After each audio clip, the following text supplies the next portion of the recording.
Hey there, Grumpy Old Fart here. Due to YouTube's changing quote-unquote community standards, I created a channel called Grumpy Old Fart over on Rumble, a free speech alternative to YouTube. You can see all of my stuff over there, including my political and social commentary, as well as my current events videos. The links to my YouTube and Rumble channels, as well as links to let you order my books, are in the description of this video. If you enjoy my content, please like, share, subscribe, and comment. I welcome your comments, even if you disagree with me.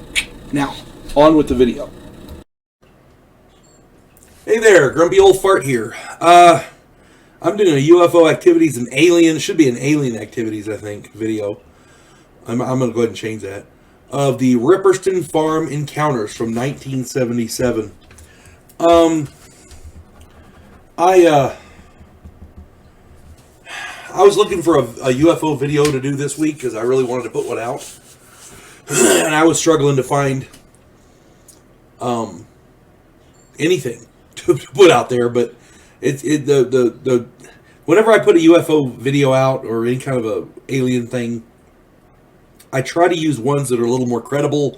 They've got some eyewitnesses, multiple eyewitnesses on multiple areas, that kind of thing, or something that with some documented proof, like, you know, the guy was injured or the abductee had this implant, that kind of thing. Something with some actual evidence to it. He said, she said, and that I'm not disputing it, but it leaves something to be desired. So I try to go with stuff with a little more evidence. And then I found the Ripperston Farm encounters from 1977. I started reading into this, and holy crap, it reminds me so much of the Skinwalker Ranch. You gotta go. I did a video on that. Go check it out.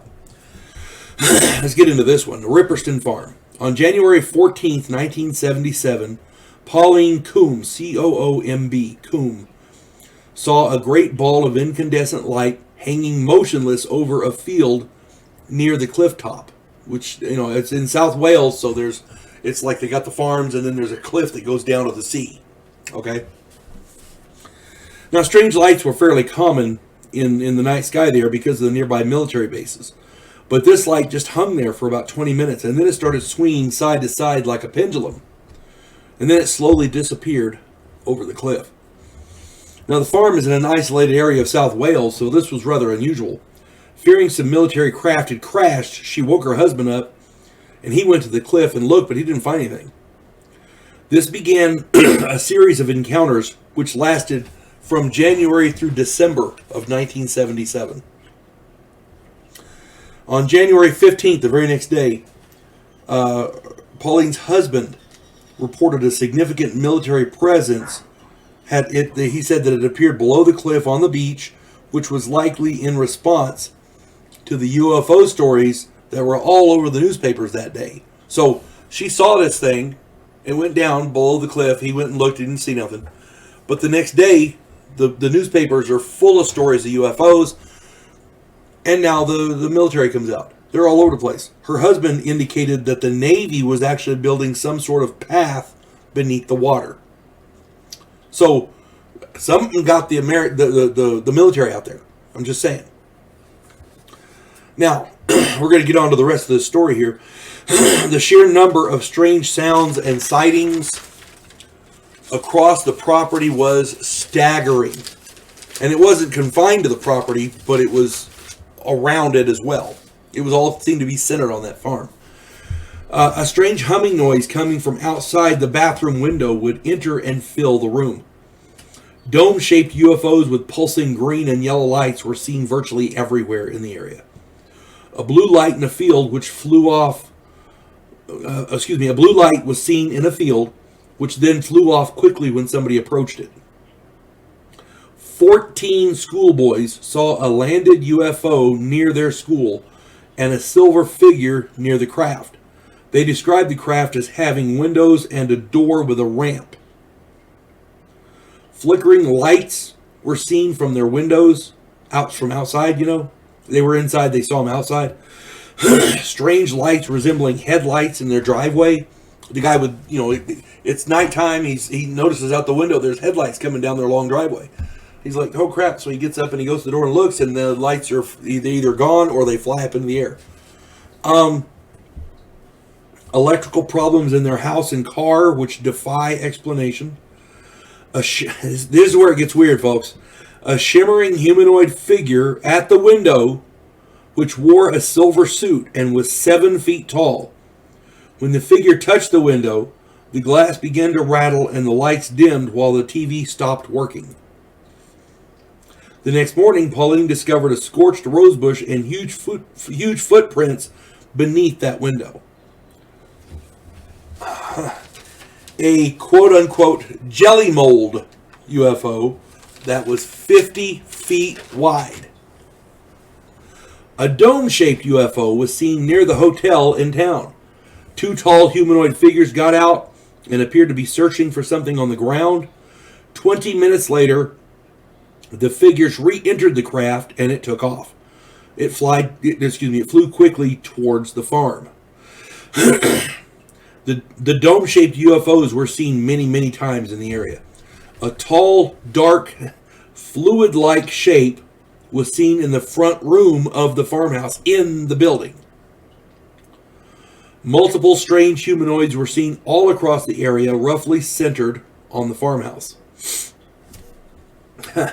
A disembodied silver hand was seen floating through the house trying to touch people. Tall, dark shapes were reported throughout the house and across the farm. That sounds almost like a shadow man or a kind of a demonic haunting type of deal.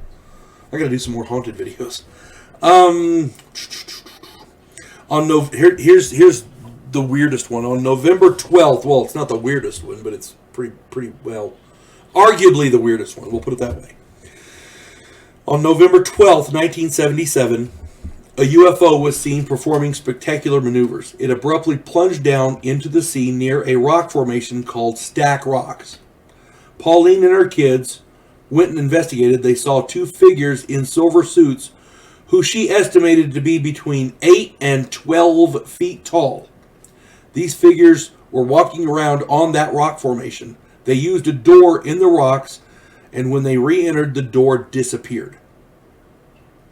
Now, that's weird. But then a neighbor called her and corroborated the sighting. She'd seen the same thing. Yeah. Were the figures in silver suits just humans wearing spacesuits? Who knows? But given the fact that multiple witnesses estimated their heights to be between 7 and 12 feet, tall, it's not likely. The sighting at the school was verified and had multiple witnesses. And here's where, if you're an animal lover, this will scare you. It's not disgusting or gross or horrific, but it's just weird. Okay. Animals on the farm were affected in unusual ways. Here's what the part that reminded me a lot of. I mean, all of it reminded me of Skinwalker Ranch, but this is what really got me. Cows who had been collected into specific areas, for example, were suddenly in far-off areas of the farm as if they'd been teleported. This is eerily reminiscent of certain events documented at Skinwalker Ranch. At Skinwalker Ranch, they had a couple of bulls, and they had them corralled. They went inside to get something to drink. 5 minutes later, they come back out, and the bulls are gone. They're nowhere to be seen. They're looking for them. Finally, they hear the bulls, and they're looking around. They found them in one of those pop-up campers.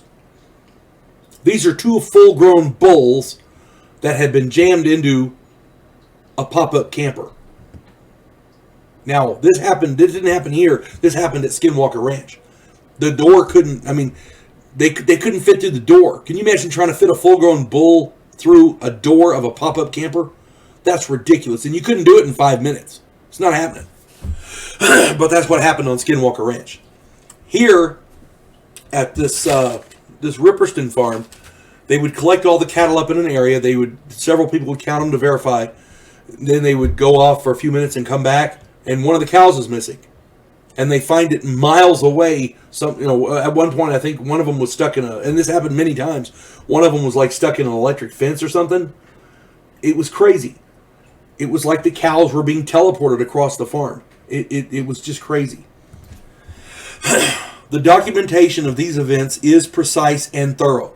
For this to have been an elaborate hoax, virtually the entire area, including more than one military base and an entire school, would have had to be in on it. The case is related in the 1979 book, The Uninvited, by author Clive Harold. And that book is well worth the read. If you've not read it, I'm reading it now as we speak, and it is, oh my God, weird. You got to read the book. This guy, Clive Harold, yeah, he's an excellent author. He's an excellent researcher. If you get the chance, read that book. It's called The Uninvited. Oh my God, it'll blow your mind. So yeah, this is a weird alien activity thing going on here. Even if they were men in silver, human beings wearing weird silver suits, I don't know if the humans can teleport cows, especially in the 70s. I'm just saying. You folks have a good day now. God bless one and all. Clarissa Lowe, a historian from the future. Delmore Kane, a Civil War veteran turned outlaw. This oddball pairing faces a conspiracy of epic proportions spanning the centuries. If you like action and adventure westerns with a splash of science fiction and fantasy, check out my book series Drifters and their ongoing adventures.